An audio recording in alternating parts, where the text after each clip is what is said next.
에서 증인으로라고 하는 제목으로 우리 함께 하나님 말씀 나누도록 하시겠습니다. 지난 주간에도 우리 모두가 또 할 수 있는 모든 분들이 또 같은 말씀 안에 함께 계셔 주시고 머물러 주셔서 감사의 말씀을 드립니다. 우리가 지금은 비록 모든 인원들이 다 함께 현장에서 모이지는 못하지만 그럼에도 불구하고 여러 지체들께서 이 한 성경의 말씀, 이 하나님의 한 성경의 말씀의 그늘 아래로 모두 모여들고 계셔서 너무나 감사한 말씀을 드리고요. 더불어서 오늘 또 격려해 드리기를 원합니다. 사실 지금은 이 방법 이외에는 우리의 믿음을 모을 수 있는 길이 없다고 생각합니다. 길이 없어요. 방법이 없다는 것을 깨닫게 되지 않습니까? 사단이 결국에 이 코로나19라고 하는 상황 속에서 여러분과 저의 믿음, 우리의 믿음을 이렇게 까부를 때 결국에 남아있는 믿음, 그리스도 예수 앞에 이렇게 남아있는 믿음은 우리가 믿음의 지체들이 서로가 연합하고 서로가 의지하고 마치 이렇게 깍지를 서로 끼듯 믿음의 깍지를 서로 끼는 방법 이외에는 우리 자신의 믿음을 이렇게 보존하는 방법이 없겠다라고 하는 생각을 하게 되는데요. 남극에 가면 펭귄들이 있지 않습니까? 펭귄들이 있는데 특별히 이제 새끼 펭귄들만 남아있을 때 주위가 워낙 춥지 않습니까? 그 펭귄들이 어떻게 생존하는지 아세요? 네, 보이시죠? 네, 남극의 눈물이라는 프로그램에서 보았던 그 장면이 참 인상적이었거든요. 아기 펭귄들이 이렇게 서로가 이렇게 좀 서로를 안으면서 한 덩어리로 있는다고 합니다. 각각이 흩어져 있는 것이 아니라 한 덩어리처럼 이렇게 모여들어 있는 이러면서 혹한의 추위를 견딘다고 하죠. 이것을 이제 허들링이라고 이야기를 하던데요. 과연 우리 시절에 우리에게 무엇이 과연 필요할까라고 할 때 우리 서로들에게 믿음의 허들링이 필요하다. 우리 각 지체들에게 이러한 믿음의 허들링이 너무나 절실한 시대를 우리가 살아가고 있지는 않는가. 그렇다면 저 믿음의 허들링, 저 자리가 어디일까라고 했을 때 그것은 우리가 지금 목장 모임도 또 여러 성경 모임도 또 예배들도 축소되어 있습니다. 다른 곳이 아니라 여러분과 제가 각자 한 그늘의 말씀 안에 있는 그 말씀의 자리가 우리의 믿음의 허들링인 줄로 믿습니다. 우리의 코로나라고 하는 이러한 상황 속에서도 우리의 믿음을 지키는 이 혹한에서도 우리의 믿음을 지키는 자리가 바로 저 말씀의 자리인 줄로 믿습니다. 계속적으로 여러분들의 마음들이 함께 이 예배와 말씀으로 모아질 수 있도록 함께 힘써 주시고 또 애써 주시기를 간절히 간곡히 부탁의 말씀을 드립니다. 아멘. 우리가 지난 주간에 누가복음 7장과 그리고 8장의 말씀들을 함께 묵상했습니다. 우리 누가복음 7장의 말씀에 보시면 예수님의 사역에 중요한 세 부류의 사람들이 등장한다는 것을 우리가 말씀을 통해서 보았습니다. 첫 번째는 이방인입니다. 이방인, 백부장으로 대변하는 이방인이고요. 두 번째는 과부로 대변할 수 있는 사회적 약자들이었습니다. 사회적 약자들. 그 세 번째로는 어느 한 여인으로 대변될 수 있는 죄인 여인이었습니다. 죄인이었던 여인이었습니다. 다름 아니라 예수님은 바로 이런 자들을 위해서 이 땅 가운데 오셨다는 것입니다. 주님께서 이런 자들을 위해서 이들을 구원하시기 위해서 이 땅에 오셨고 주님의 아주 중요한 사역의 대상들이 되셨다. 결국에는 예수님이 누가복음 4장의 말씀에서 어느 회장에 들어가셔서 성경책 말씀을 쭉 펼치셨죠. 펼쳐서 읽으셨던 이사야 60장의 그 말씀, 내게 성령이 임하사 가난한 자에게 복음이 증거되게 하기 위하여 주님께서 억눌린 자, 가난한 자, 병든 자, 상처받은 자, 또 다른 말로 표현한다면 이 땅의 모든 구원받아야 될 영혼들, 그들에게 복음을 전하기 위해서 오늘 예수께서 여러분과 저에게 그리스도로 오셨음을 믿으시길 축복합니다. 이것을 성경이 지금 계속해서 예수의 메시아됨의 사건들을 계속 다루고 있는 거예요. 그것이 지금 7장의 말씀까지 우리가 보셨던 이야기였지요.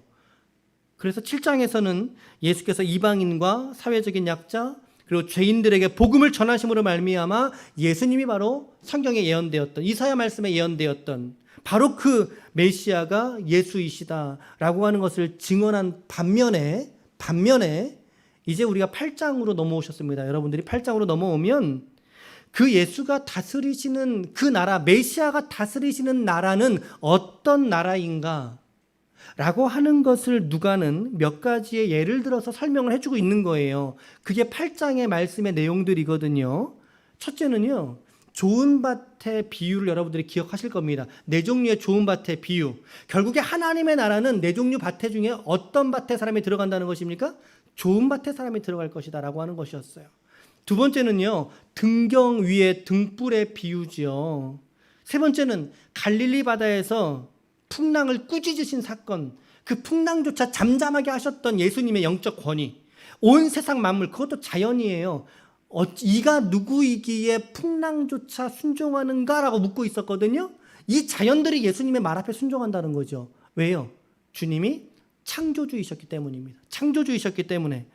그리고 오늘 본문에서 다루고 있는 이 거라사 지방의 귀신 들린 자의 구원 사건, 광인이란 표현은요, 이제 미친 사람이란 뜻입니다. 이게 미칠 광자를 썼겠죠. 그래서 우리가 이제 우리 용어는 광인이라고 표현을 하겠습니다. 거라사 지방에서의 광인을 구원하셨던 사건을 우리가 보게 되고요. 다섯 번째로 내일 본문입니다. 내일 묵상하게 될 텐데 야이로의 죽어가는 딸을 살려주신 사건이 있습니다. 네. 이러한 사건들을, 이 다섯 가지의 사건들을 종합해 보았을 때 하나님의 나라는 이런 곳이다. 어떤 곳이에요? 치유가 있는 곳이에요. 생명이 있는 곳이에요. 예수 그리스도의 권세를 누리는 곳이에요. 그렇죠? 이러한 곳이다라고 하는 것을 우리 독자들에게 알려주기 위해서 누가는 지금 하나님 나라의 소망과 믿음을 강화하기 위해서 이 말씀들을 계속해서 의도를 가지고 기록해 가고 있다라고 하는 것입니다.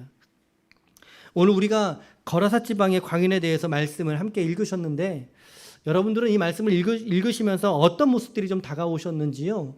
어떤 깨달음이 있진 않으셨습니까? 이 본문의 기록은 결국에 귀신 들렸던 그 사람이 구원받는 사건이죠. 그 사건을 통해서 하나님의 나라는 사단의 권세의 위에 있는 나라다. 사단의 권세를 누르고 통치하는 나라가 바로 하나님의 나라다라고 하는 사실을 저와 여러분들에게 증거하고 있다는 것입니다. 예수님께서 말씀해 보니까 어제 본문이었는데 8장 22절 이 말씀 보시면요. 하루는 제자들과 함께 배에 오르사 그들에게 이르시되 호수 저편으로 건너가자. 호수 저편으로 건너가자. 라고 말씀하시면서 배를 띄웠습니다. 그러니까 아마도 예수님이 있던 곳은 어디일까요? 가버나움으로 추측이 되죠. 가버나움. 이 대목을 이제 매일 성경에서 해설을 너무나 잘해주고 있어요. 참 잘해주고 있는데 배를 띄워서 바다를 건너서 거라사 지방으로 향하게 되신 거죠. 저편으로 가자라고 하셨던 게 결국에는 거라사 지방을 의미한다라고 하는 거예요.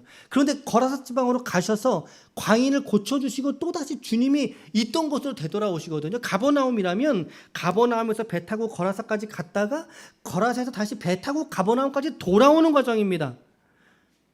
그러니까 여러분 예수님의 관점에서는 어떤 거예요? 거라사 지방을 어떻게 가신 거예요? 일부러 찾아가신 거예요. 맞지요? 일부러 찾아가신 거지요. 왜 찾아가셨을까요? 거기에 광인이 있었기 때문입니다. 거기에 예수 그리스도의 구원을 경험해야 될 사람이 거기에 있었기 때문에 그 한 사람의 피폐해진 영혼과 삶을 주님이 고쳐주시고 회복시키시고자 일부러 바다를 건너셨다라는 거예요. 일부러 풍랑을 가르면서 거라사 지방으로 가셨다라는 거죠. 그를 찾아가셨다. 저는 이 대목을 묵상하면서 저 개인적으로 참 은혜가 되셨던 이 말씀이었는데요. 여러분, 주님이 나를 찾아오지 않으셨다면 내가 예수를 알기나 했을까? 주님이 여러분들을 찾아가지 않으셨다라면 여러분들이 주님을 알기나 하셨겠습니까? 주님의 이 은혜의 구원을 경험이나 하셨겠습니까? 물론 이 자리에도 우리의 자녀들이 있고 또 모태신앙의 자녀들도 있죠. 저도 아버지 어머니의 신앙에 그 손끝에 이끌려서 신앙을 이제 갖게 되었는데 지금 제 자녀들이 그러하듯이 그렇게 해서 신앙을 갖게 되었지만 그러나 늘 주님이 먼저 제게 찾아오셨다라고 하는 고백들이 제 안에 있다는 것입니다. 주님이 먼저 저를 이해해 주셨고 주님이 저를 이해해 주시고 저를 받아주시고 저를 먼저 용납해 주셨다라고 하는 것이 깨달아지더라는 것입니다. 참 이런 진리를 깨닫기까지가 시간이 오래 걸렸던 것 같습니다. 그동안은 형식적이었고, 그동안은 뭐 아버지 어머니가 신앙이시니까 나도 당연히 예수 믿는 자이겠지라고 하는 착각 속에 살아왔던 것 같아요. 근데 그렇지 않다라는 거죠. 주님이 내게 찾아오셨다라고 하는 나의 고백 없이는 우리의 신앙이 결코 나의 신앙으로 고백되지 못하더라는 것입니다. 지금도 마찬가지죠. 하나님의 찾아오심이 아니었다면 오늘 내가 어떠한 삶을 살고 있을까? 분명히 저는 열심히 교회 생활을 했을 거예요. 열심히. 하지만 고백 없이 했을 것 같은 생각이 드는 거죠. 여러분, 주님이 오늘 여러분과 저에게 이렇듯 먼저 찾아오신 줄로 믿으시길 바랍니다.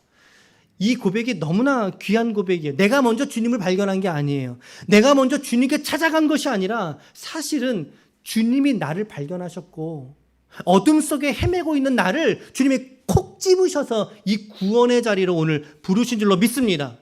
나를 아셨지요.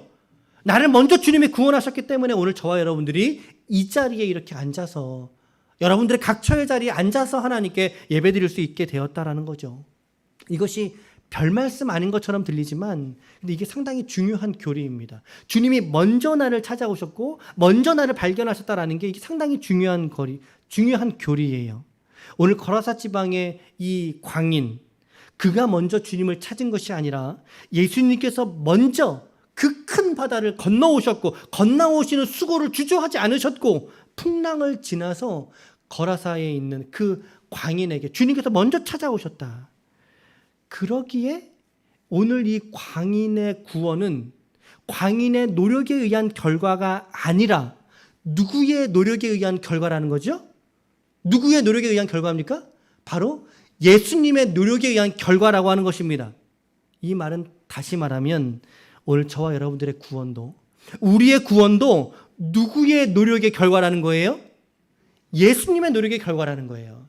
내가 예수 열심히 해서 구원을 내가 쟁취한 것이 아니라 값없이 우리가 주님께 드린 것 없이 주님께서 무조건적인 은혜로 우리에게 찾아오셔서 우리에게 구원의 은혜를 베풀어 주셨다라고 하는 것입니다.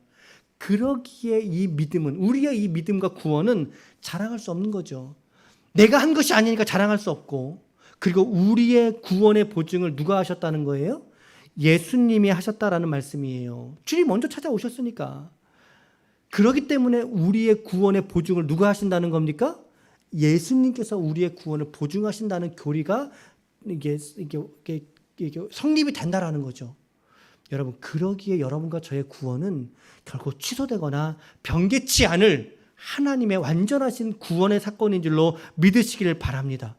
그런지 얼마나 이 말씀이 귀한지 몰라요. 우리에게 주님이 먼저 찾아오셔서 우리를 구원하셨다라고 하는 것 말입니다. 주님이 나를 찾으셔서 오늘 주신 구원에 오늘 감사할 수 있는 저와 여러분들의 믿음이 되시기를 간절히 축복합니다. 아멘. 자, 그러면 거라사 지방의 지역이 어딘가라고 보았을 때 안 되는구나. 네, 지도 보이시죠? 저 파란색 원처럼 된 길쭉한 원이 갈릴리 바다입니다. 갈릴리 바다고 여기가 이제 나사렛이죠. 나사렛. 예수님이 자라나신 곳이 이 지역쯤이 되고요. 그리고 가나가 이곳에 위치해 있는데 가나의 위치가 요한복음에 보면 가나의 혼인잔치가 나오지 않습니까? 그때 이 가나가 이쪽에 있는지 이쪽에는 좀 확실하진 않아요. 근데 대부분이 이쪽에 있는 위치로 보시게 되더라고요. 가나, 그리고 이제 디베랴 바다, 디베랴, 막달라, 게네사렛. 그리고 예수님의 가장 주된 사역의 자리가 가버나움이 여기입니다. 여기고 요 맞은편이 벳세다고요. 예수님께서 아마 여기에서 저 바다 건너편으로 가자라고 했을 때 거라사 지방이 여기거든요. 그러니까 이쪽으로 건너가시면 요 과정 속에 풍랑을 만나고 풍랑을 지나서 거라사로 가신 것 같아요. 근데 여기 밑에 보면 가다라는 지방이 있어요. 그래서 어떤 사람은 이 거라사가 여기가 아니라 여기일 수도 있다라고 말을 하는데요. 그런데 여기에 있게 되면은 오늘 말씀에 보면 어떻게 됐어요? 돼지가 어디로 빠졌죠? 네, 바다로 빠져 내리달려 죽었지요. 그러니까 여기는 바다가 없잖아요. 그래서 여기 갈릴리 오른쪽 동편에 있는 해변가의 언덕, 절벽 쪽에 있는 언덕으로 보는 견해가 가장 많습니다. 여기가 거라사, 가라다라고 하는 지명이 여기가 되겠습니다. 그러니까 오늘 우리의 말씀의 배경은 가버나움에서 거라사로 오셨다가 다시 가버나움으로 돌아가시는 이러한 배경의 이해를 여러분들이 하시면 좀 좋으실 것 같아요. 그래서 거라사 지역의 위치를 좀 말씀드렸고, 저 거라사는 데가볼리라고 하는 조금 더 큰 범위에 있는 지역에 속해 있는 그러한 지역이지요. 특별히 저 지역은 이방인이 거주하던 지역입니다. 이방인들이. 오늘 말씀해 보니까 돼지떼가 나오죠. 돼지떼가. 근데 유대인들은 돼지를 어떻게 생각해요? 불결하게 생각해요. 이렇게 정결한 동물이 아니라는 거죠. 뭐 요즘이야 우리가 돼지를 기를 때 이렇게 우리 안에 넣어서 막사해서 대부분 산업동물로 우리가 키우게 되는데, 당시의 문화에서는 돼지도 양처럼 방목을 했던 모양이에요. 그러니까 산에서 풀을 뜯고 있었다라고 말하는 걸로 보니까, 어찌됐든 유대인은 돼지를 부정한 동물로 보죠. 그래서 돼지를 만지거나 또 기르거나 이렇게 먹지 않습니다. 먹지 않아요. 그러니까 이 지역은 이방인 지역이었고, 조금 더 생각해 본다면 이 광인도 누구다? 이방인이다. 그러니까 예수님의 사역의 중요한 대상 중에 이방인이라고 하는 그 직접적인 대상이 되었을 거죠. 이 거라사인의 땅에 이제 주님이 내리셨는데, 어떤 귀신 들렸던 사람이, 그 광인이 예수를 만나게 된 겁니다. 근데 그의 모습이 어떤 모습으로 만나게 되냐면요. 예수께서 육지에 내리심에, 그렇죠? 이제 좀 이해가 되시, 아까 그 지도 이해가 되시죠? 육지에 내리심에 그 도시 사람으로서 귀신 들린 자 하나가 있었는데, 예수를 만났는데 어떻게 만났습니까? 그 사람은 오랫동안 옷을 입지 아니하며 집에 거하지도 않고 무덤 사이에서 거하는 자니라. 정말 미친 거죠. 그러니까 제정신이 아닌 사람이었던 거죠. 아마도 이런 사진이 여러분들 그 주보에 보면, 제가 주보에 있는 거를 여기다 이게 넣어 놓는다는 걸 좀 깜빡했네요. 아마도 이런 모습이지 않을까라는 생각이 들어요. 착고에 매여서 가두어 두었지만 워낙 힘이 세니까 착고를 끊으면서 광야로 나아가서 자기 몸을 해하면서 이렇게 살고 있었던 모양이에요. 여러분, 이 장면이 보여주는 메시지가 있어요. 이것이 사단에게 매인자의 모습을 보여주는 장면입니다. 사단에게 매인자가 어떤 자인가? 여러분, 사단에게도 힘이 있다는 걸 아셔야 돼요. 사단에게도 힘이 있어요. 그의 힘에 어떤 인간들도 사실은 저항할 수 없는 강력한 힘이에요. 사람의 힘으로는 그를 억어하거나 그를 굴복시킬 수 없어요. 그래서 한 사람의 인생이 오늘 이와 같이 피폐하게 만드는 것을 사단이 마음껏 그렇게 할 수 있었다라고 하는 것입니다.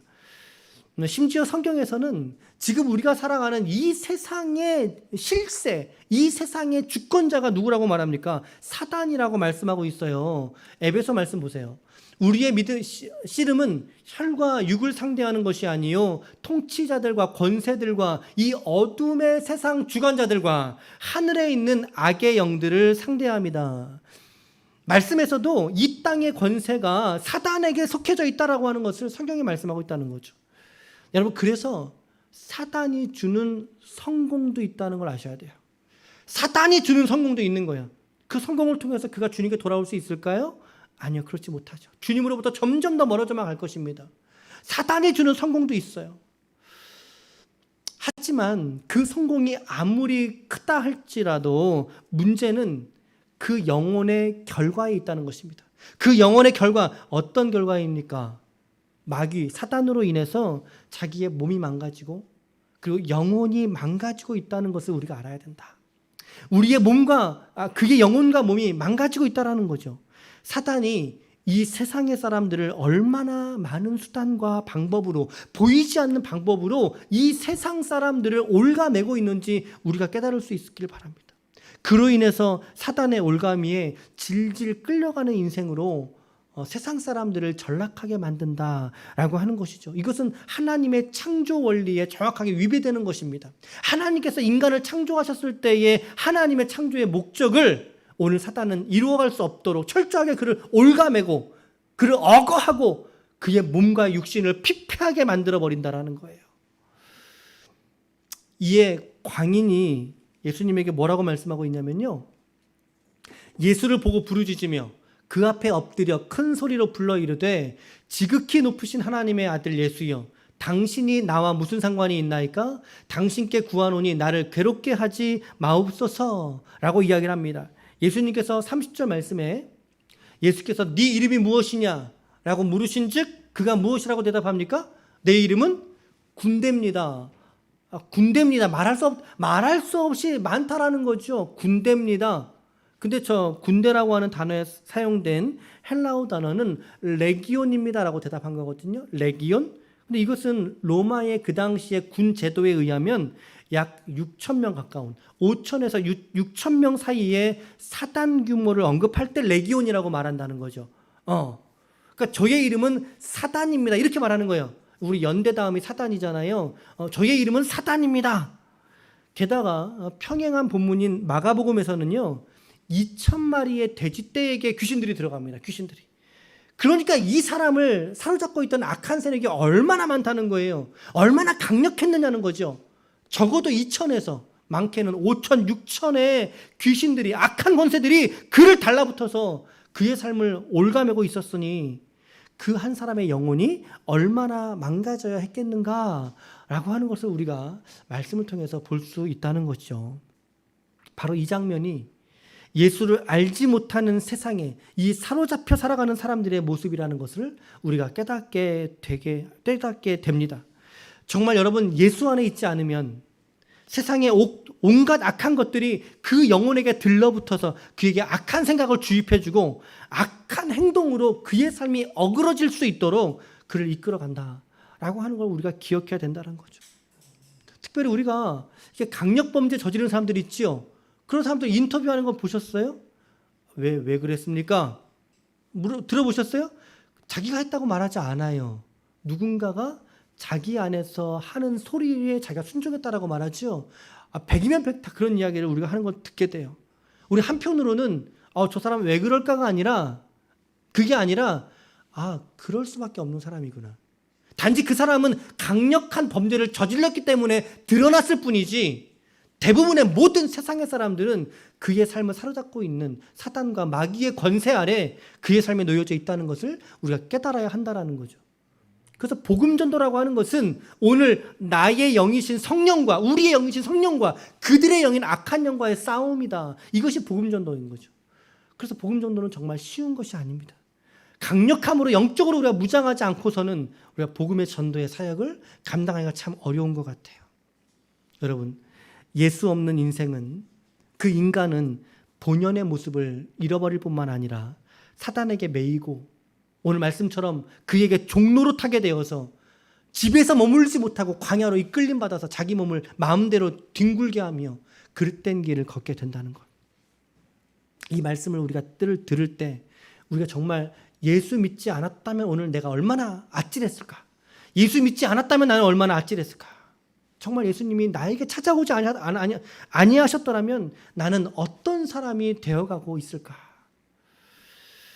돈의 권세에 사로잡히지 않았겠습니까? 돈을 위해서 살지 않겠습니까? 나의 이익과 만족을 위해서 살아가는 그것이 이 세상의 삶의 가장 목적인 줄로 착각하면서 살아가는 거죠. 그러면서 나를 위해서 남들을 이용하고 그 남들을 밟고 내가 한 걸음 더 올라서서 그들을 다스리려고 그러고 그것을 위해서 몸부림치며 살아가고 비록 광야라고 하는 이 장소만 이 시대에 다를 뿐이지 이 시대의 우리의 삶도 역시 이 광야에서의 삶과 전혀 별반 다를 바 없이 우리가 살아갔을 거라는 것입니다. 그 속사람의 모습은 분명히 거라사 광인의 모습과 다르지 않는 이 삶을 우리가 살아갔을 거라는 거죠. 얼마나 아찔한 이야기입니까? 귀신들이 예수님께 간구합니다. 예수님께 간구하기를 어떻게 기도했죠? 주여 저 돼지떼에게로 들어가게 하옵소서. 귀신들이 돼지에게 들어가게 되었을 때 그 돼지가 비탈길을 내달려서 호수에 모두 다 빠져서 익사하게 죽게 됐죠. 근데 그 장면을 보던 사람들이 있었어요. 돼지를 치던 사람들이 있었을 테니까 그들이 그 장면을 보고 나서 무서운 거죠. 마을로 얼렁 내려갔습니다. 마을로 내려가서 사람들은 그 사실을 사람들에게 알렸고 마을 사람들이 예수에게 왔을 때 예수에게 한번 가보자 무슨 일이 일어났어. 예수에게 왔을 때 그들은 놀라운 광경을 목격하게 됩니다. 35절 하반절인데요. 사람들이 그 이루어진 일을 보러 귀신떼가 돼지에게 들어가서 돼지가 모두 몰살되는 그 일들을 보러 예수께 다시 나왔는데 예수께 이르러서 귀신 나간 사람이 옷을 입고 정신이 온전하여 예수의 발치에 앉아 있는 것을 보고 두려워하였다라고 말씀하고 있어요. 이제 귀신 들렸던 사람이 자초지종을 언급하게 되죠. 자초지종을 다 사람들에게 설명하게 됩니다. 2차 저차에서 이렇게 제가 온전하게 되었습니다 라는 그 이야기를 여러분들이 들었다면 여러분들은 어떻게 반응하실 것 같으세요? 우리가 그 이야기를 들었다면 어떻게 반응하는 게 당연하죠? 그러냐고, 정말 다행이라고, 정말 다행이라고, 이렇게 우리가 반응해야지 맞는 거잖아요. 근데 오늘 이 사람들은 다르게 반응합니다. 37절의 말씀, 거라사인의 땅 근방 모든 백성이 현장에 있던 사람들이겠죠. 모두 크게 두려워하여 예수께 떠나가시기를 구하더라. 그 사람들의 관심은 치료받은 사람에게 있지 않았어요. 치료받은 사람에게 있지 않았고, 예수님 얼른 여기를 좀 떠나주십시오. 왜 그랬을까요? 왜 떠나달라고 말했을까요? 자기들의 2천만이나 되는 재산이 손실났거든요. 그러니까 예수님이 여기 계속 계시면 어쩌다는 거예요? 또 다른 경제적 돈의 피해를 우리에게 끼칠 수가 있으니까 예수님 같이 가세요. 얼른 떠미는 거예요. 주님을 떠미는 거죠. 38절과 39절 말씀에 귀신 나간 사람이 함께 있기를 구하였으나, 귀신 나간 사람은 예수님과 함께 있기를 마음에 원했던 거죠. 그러나 예수께서 그를 돌려보내십니다. 돌려보내시며 이르시되, 자, 39절은 우리 다 같이 한번 읽어보겠습니다. 39절 시작. 집으로 돌아가 하나님이 내게 어떻게 큰 일을 행하셨는지를 말하라 하시니, 그가 가서 예수께서 자기에게 어떻게 큰 일을 행하셨는지를 온 성에 전파하니라. 아멘, 아멘. 저는 이 거라사 광인의 사건을 보면서 결국에 인간의 본질이 정말 이와 같이 악하구나. 한 사람의 삶이 회복되고 돌아왔는데 그들에게는, 주변에 있던 사람들에게 철저하게 돼지를 잃었던 경제적인 손실에만 그들의 더 큰 관심이 있었다라는 거죠. 그 사람에 대한 관심이 아니라 돈에 관심이 있었다. 지금 예수가 이렇게 가까이에 있는데, 예수님께서 가까이에 지근거리에 손을 내밀면 만질 수 있는 거리에 예수가 있는데, 자기의 손을 펴면 만질 수 있고, 자신의 귀를 기울이면 그분의 음성을 들을 수 있고, 자기의 마음을 열면 그들에게 구원의 역사를 그들 앞에 주님께서 펼쳐줄 수 있으셨는데, 오직 그들의 관심은 돈밖에 없더라는 것입니다. 철저하게 돈밖에 관심이 없더라는 것입니다. 오늘 저와 여러분들의 관심이 어디에 있는지를 오늘 성경은 우리에게 물어보고 있는 것 같아요. 영빈아, 오늘 너의 관심은 어디에 있니? 예수에게 있니? 아니면 돈에 있니? 라고 저에게 물으시는 것만 같았어요. 오늘 여러분들의 오늘 삶에, 또 그리고 우리의 신앙의 관심은 어디에 놓여져 계십니까? 우리의 입장이 어디에 서 있는지를 우리가 분명히 깨닫고 우리의 방향 설정을 온전하게 다시 한번 겸비할 수 있는 이 시간 될 수 있기를 축복합니다. 결론의 말씀을 드리면서요, 이 사건을 저는 이렇게 정리를 하고 이런 적용을 할 수 있겠더라고요. 이 사건이 광인의 사건인데요, 등장인물이 예수와, 오늘 이 본문은 예수님과 예수님의 사건에 반응하는 두 부류의 사람들이 등장하는 겁니다. 첫 번째 부류는 누구죠? 귀신 들린 사람이에요. 광인이 등장하고, 더불어서 오늘 누군지는 안 나오지만 무명의 여러 사람들이 등장합니다. 주변의 사람들이죠. 광인과 주변의 사람들이 등장해요. 그런데 둘 다 똑같이 매여 있는 사람들이었어요. 귀신 들린 사람은 뭐에 매여 있었어요? 그렇죠? 귀신에 매여 있죠. 이 사람은 귀신에 매여 있는 사람이죠. 그리고 주변의 사람들은 뭐에 매여 있는 사람들이에요? 돈에 매여 있는 사람들이에요. 돈에 매여 있는 사람들.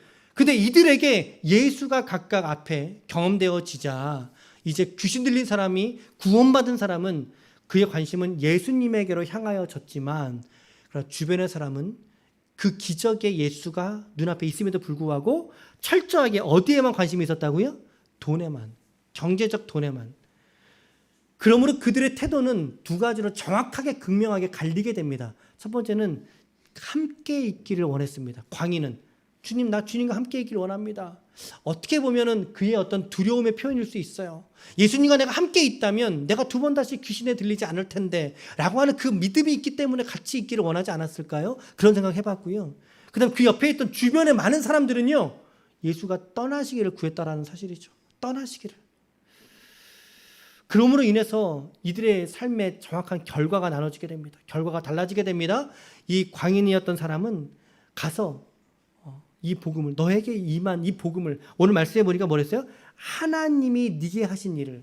그러니까 예수님은 스스로가 하나님이다라고 하는 사실을 이미 전제로 깔고 하시는 말씀인 거죠. 이것을 너가 너의 주변에 있는 가족들에게, 또 지역의 이웃들에게 사명으로 너가 전해라. 이것을 그가 깨닫게 되었고, 그러나 주변에 있던 사람들은 예수가 떠나가시기를 구함으로 말미암아 아무런 일도 일어나지 않게 되었다는 것입니다. 결국에 그들도 역시 귀신의 권세, 이 마귀의 권세에 사로잡혀서 예수를 모른 채 구원의 자리를 박탈당한 그런 비참한 인생을 그들은 살아가게 될 것입니다. 사실 이 두 부류의 사람은 똑같이 매어져 있는 사람이었습니다. 똑같이 매어져 있는 사람, 사단의 권세에 매어져 있는 사람. 그러나 전혀 다른 결과를 그들의 인생이 경험하게 되더라. 설교를 정리해 본다면요, 네, 여러분, 주님이 먼저 여러분과 저에게 오늘 찾아오셨다라고 하는 것을 잊지 마시기를 바랍니다. 우리 주님은 저와 여러분들에게 주님의 십자가의 모진 고통을 감내하시면서 우리에게 찾아오셔서 우리의 구원을 이루신 분이 우리 구주 예수님이신 줄로 믿습니다. 주님이 찾아오셨어요. 잊지 마세요. 주님이 찾아오셨어요. 잊지 마세요. 그러기에 우리의 구원의 보증은 주님이 하시는 보증이에요. 근데 우리의 구원이 왜 취소된다고 말할 수 있겠습니까? 그럴 수 없다. 그 다음에 두 번째는, 사단의 권세는 오직 예수의 권세로서만 파하고 그 능력에서만 승리할 수 있는 줄로 믿습니다. 아멘. 요한일서 그래서 5장 4, 5, 6절 말씀, 우리 이 말씀 같이 좀 읽어볼게요. 시작. 무릇 하나님께로부터 난 자마다 세상을 이기느니라. 세상을 이기는 승리는 이것이니 우리의 믿음이니라. 예수께서 하나님의 아들이심을 믿는 자 아니면 세상을 이기는 자가 누구냐? 이는 물과 피로 임하신 이신이 곧 예수 그리스도시라. 물로만 아니요, 물과 피로 임하셨고 증언하는 이는 성령이시니 성령은 진리니라. 할렐루야. 동의하십니까? 이 말씀을 믿으십니까? 아멘. 성경은 분명히 말합니다. 세상을 이기는 이김은 이것이니 너희의 믿음이다. 그리고 예수가 하나님의 아들이심을 믿는 자가 아니면 세상을 이길 수 없다. 이 말은 뭐예요? 세상의 모든 사람들은 마귀 권세에 사로잡힌 사람들이다라고 하는 그들의 현 주소를 말씀하고 있는 거예요. 그래서 그가 누굽니까? 예수 그리스도이시다. 여러분, 그러므로 저와 여러분들은 돈에 매일 수 없는 인생이고 세상의 쾌락과 명예와 만족에 안주할 수 없는 존재가 오늘 저와 여러분들이라는 사실을 믿으시길 바랍니다. 이 결단위에 오늘 우리 모두가 거룩하게 함께 섭시다. 요한복음 16장 33절의 말씀에 의하면 이것을 너희에게 이르는 것은 너희로 내 안에서, 예수 안에서 평안을 누리게 하려 함이라. 세상에서는 너희가 환난을 당하나 담대하라. 여러분, 예수를 열심히 믿는다라고 고백하는 사람들이 세상에서 어려움을 당하지 않을 수가 없어요. 환난을 당해요. 그러나 담대하라. 왜요? 주님이 세상을 이기셨기 때문에.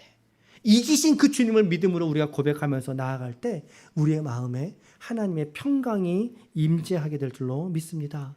마지막 세 번째는, 주님은, 같이 읽을게요. 세 번째 시작. 주님은 광인을 증인으로 변화시켰다. 믿으십니까? 네. 우리의 삶은요, 변질된 삶이 아닙니다. 변질이 아니에요. 변형된 삶도 아니에요. 뭐예요? 변화된 삶이에요. 변화된 삶.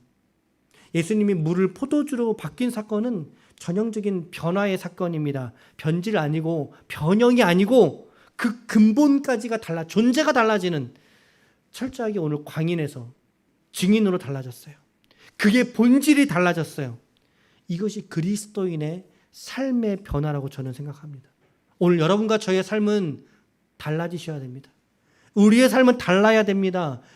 예수를 알지 못할 때 세상에 매였던 우리의 삶의 생각과 습관에서 이제는 예수를 알고 예수를 경험하게 된 하나님의 자녀와 그의 백성으로서 우리의 삶이 변화되어져야 된다는 거죠. 그 중에 가장 큰 변화가 바로 우리가 말씀 앞에 서는 변화입니다. 세상에서는 그리스도의 영광을 우리에게 나타내어 달라고 우리에게 요청하고 있는 것 같아요. 우리들을 바라보면서 예수 믿는 자의 삶이 무엇인지 드러내는 것이야말로 우리의 사명이요, 성취해야 될 우리의 신앙의 모습으로 우리가 받을 수 있길 바라요. 지난 금요일 날 아까 광고 시간에 말씀드렸던 것처럼 오후에 주민센터를 찾아갔어요. 이제 작성해야 될 서류가 몇 가지 있대요. 또 통장에서 자동이체로 또 나가야 되고, 그러려면 또 CMS도 적어야 되고, 한 부모 가정을 우리가 섬기기로 결정을 했습니다. 담당자하고 통화를 하고 서류를 작성하는데 얼마나 기뻐하고 감사해하는지 몰라요. 그 연결된 한 두어 분이 계시던데요. 얼마나 기뻐하시던지 몰라요. 제가 그 일을 이렇게 작성을 하면서 정말 우리가 해야 될 일을 이제 하는구나 라고 하는 생각이 마음속에 이렇게 들게 되었습니다. 직원들이 정말 환하게 저에게 인사를 하셨지만 저에게 인사한 것이 아니고요. 그것은 교회에 인사를 하신 것이고 그것은 여러분들에게 그들이 함께 인사하신 줄로 저는 받았어요. 그 마음으로 받았어요. 제가 드린 말씀은 아닙니다. 교회가 할 일을 했을 뿐이고 앞으로도 우리 관내에서 일어나는 일들 중에 우리 교회가 섬길 수 있는 일들이 있다면 말씀해 주세요. 함께하는 교회가 되겠습니다. 라고 하는 이야기를 그 주무관께 이렇게 정중하게 인사를 드리고 이렇게 돌아오게 되었어요.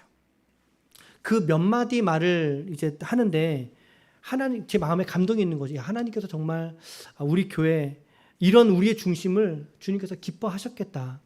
정말 기뻐하셨겠다. 이런 감동이 제 안에서 이렇게 물밀듯 일어나는 것을 경험하게 되어졌습니다. 우리가 지금은 한 가정으로 섬겼지만 그러나 우리 이번 주간에 제가 좀 기도하면서 특별히 해가 지나면 지날수록 조금 전에도 집사님과 말씀을 나눴는데 우리 설이 있고 추석이 있어요. 그런 명절에 혹은 우리가 해가 지나면서 이러한 연약한 지체들을 더 도울 수 있는 한 가정씩이라도 더 늘려갈 수 있는 그러한 우리가 교회가 되었으면 좋겠다. 이런 바람들을 막 갖게 되어집니다. 그러면서 제가 세상에 있는 사람들 중에서도 여러분 경주 최부자댁이라고 아십니까? 경주 최부자댁? 예. 그 집안의 가훈을 한번 좀 읽어드리고 싶었어요. 오늘 설교의 이제 거의 결론 쪽인데 6가지 가훈이 있다고 하는데요. 첫째는 과거를 보되 진사 이상은 하지 말라. 그렇죠? 만석 이상의 재산은 환원하라. 우리는 뭐 만석은 없는데 세 번째는 흉년에는 땅을 늘리지 말라. 왜냐하면 이제 가난한 사람들이 땅을 팔아서 이제 그들의 생계를 연명하니까 그 땅을 살지 말라는 거죠. 네 번째는 과객을 후하게 대접하라.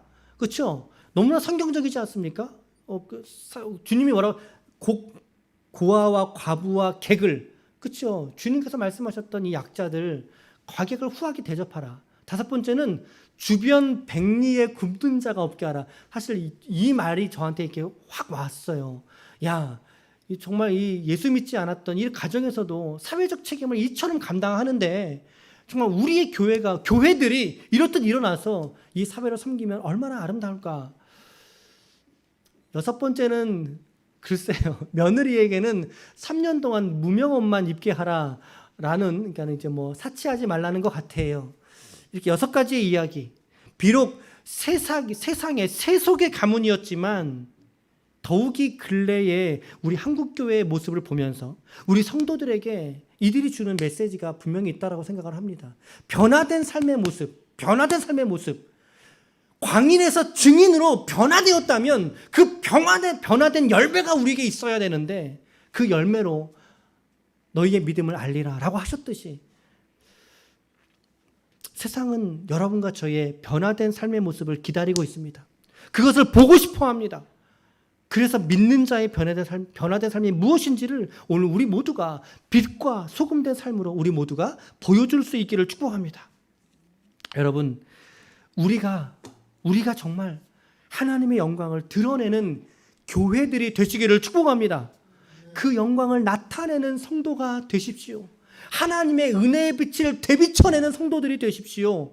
거라사의 광인에서 한때는 우리 모두가 광인처럼 살았지만 그러나 우리가 진리를, 예수를 경험하고 난 이후에 그 예수 복음의 증인의 사람이 되었듯이 이러한 변화들이 우리의 삶에 있을 때 하나님께서 저와 여러분들을 그리고 우리 교회를 영광과 존귀의 관을 씌워주시고 마치 등경 위의 등불처럼 주님께서 우리 모두를 사용하실 줄로 믿습니다. 여러분들의 삶을 주님께서 사용하실 줄로 믿습니다. 아무쪼록 이번 한 주간에도 여러분 광인에서 증인으로, 오늘 이 제목이 참 마음에 들었어요. 매일 성경의 제안에서 이렇게 말씀을 딱 보면서 정말 이 말씀이구나. 광인에서 증인으로 우리를 변화시켜 주시고 불러주시고 사명으로 세워주신 그 주님을 우리가 오늘도 기억하면서 믿음으로 한 주간 살아낼 수 있는 하나님의 거룩한 종들이 다 되시기를 예수님의 이름으로 간절히 축원합니다. 축원합니다.